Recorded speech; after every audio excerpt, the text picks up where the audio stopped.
My name is Vincent Christian, a year 1 student in CDU, majoring in data science. And I always have plenty of things to do. Sometimes I have to study, play games, cook, all at almost the same time. Because I'm a very busy individual.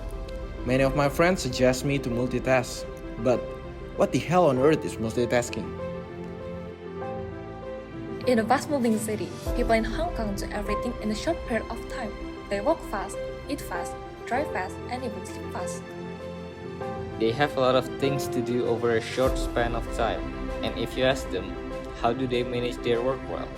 Most people give the same answer: multitasking. But what is multitasking? Multitasking is the term used to describe the parallel processing ability simultaneously as many things as possible, as quickly as possible, preferably marshalling the power of as many technologies as possible. Research on multitasking has shown that, contrary to popular beliefs, it is actually less efficient to do multiple things at once. But why? Does it happen because our brain is not capable? To answer this question, we should take a look at what exactly goes on inside our brains when we multitask. A series of tests was conducted on a group of more than 30 random people we met in City University of Hong Kong to assess how multitasking affects their ability to finish sets of tasks. The purpose of the study was to find out whether multitasking is a true phenomenon or just a myth believed by most people. The simple tasks need a laptop or electronic device to access the online questions, a pen, and a paper to do manual calculations, a timer, and 2 sets of tasks with the same weighting. Every person is required to do both tasks, one with the same type of questions ordered in sequence, while the other are randomized. The 2 types of questions include shape-related and math-related problems. Respondents are divided into 2 groups.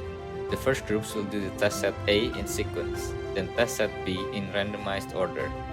The second groups do the opposite, finishing the test set B in sequence while doing the test set A in randomized order.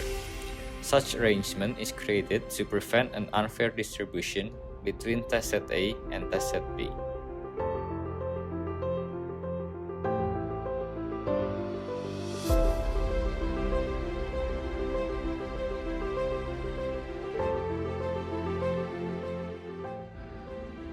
I prefer to do it group because it helps me to be more focused on one thing.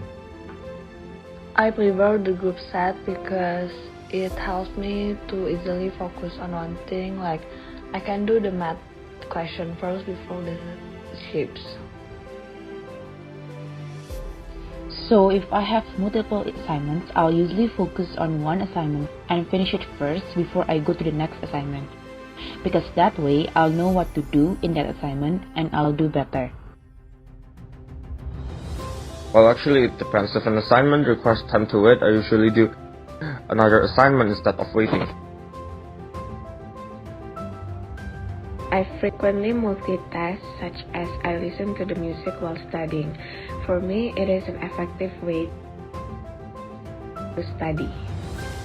I don't think I frequently multitask because I think I cannot give a good performance if I divide my focus into 2 things. According to our test results, the average time of completing the test in order is 4 minutes and 37 seconds, while doing it randomly takes around 5 minutes and 48 seconds. Based on this data, respondents can finish the ordered task faster than the randomized one. Only 4 of our 30 total respondents can finish the randomized test faster than the ordered one. This data shows that most of our respondents take longer time to finish the randomized test, implying that it is more difficult for them to finish the test that requires focus switching between math-related and shape-related questions, compared to the test set that requires them to focus on the same type of question first. This phenomenon happened because the human mind and brain lack the architecture to perform 2 or more tasks simultaneously. By architecture, we mean the cognitive and neural building blocks. When we multitask, we only switch between one task to the other because our building blocks and executive control work inseparably. By studies of patients who suffered neural injuries Functional neuroimaging studies indicate the key brain system involved in multitasking are the frontoparietal control network, dorsal attention network, and ventral attention network. These networks help us identify a task goal, select relevant information, and ignore irrelevant information. When we approach a task, the goal representation in the frontoparietal network guides the allocation of attention to select relevant information with the help of the dorsal network. As a result, having multiple task goals puts higher demands on the frontoparietal and dorsal attention networks. At the same time, the ventral attention network supports automatic attention reorienting, which can also include the capture of distracting information that is relevant to one task but irrelevant and destructive to another task. Because of the interactions among the three brain networks, when we multitask, there are multiple competing sources of what defines relevant and irrelevant information. This can cause interference and complex interactions between brain networks. Multitasking places additional demands on the neurocognitive system that support understanding and sustain concentration, especially on task switching. While employing these systems can help to offset some of the behavioral costs, multitasking is not free. We pay the price by taking longer to complete a task and possibly making more errors, resulting in a performance and efficiency loss. In conclusion, sometimes multitasking becomes unavoidable, and we have to finish multiple tasks simultaneously. But it is a great option to focus on one task before switching to the others, while multitasking seems more like a myth than something that you can actually. Stop multitasking, start focusing.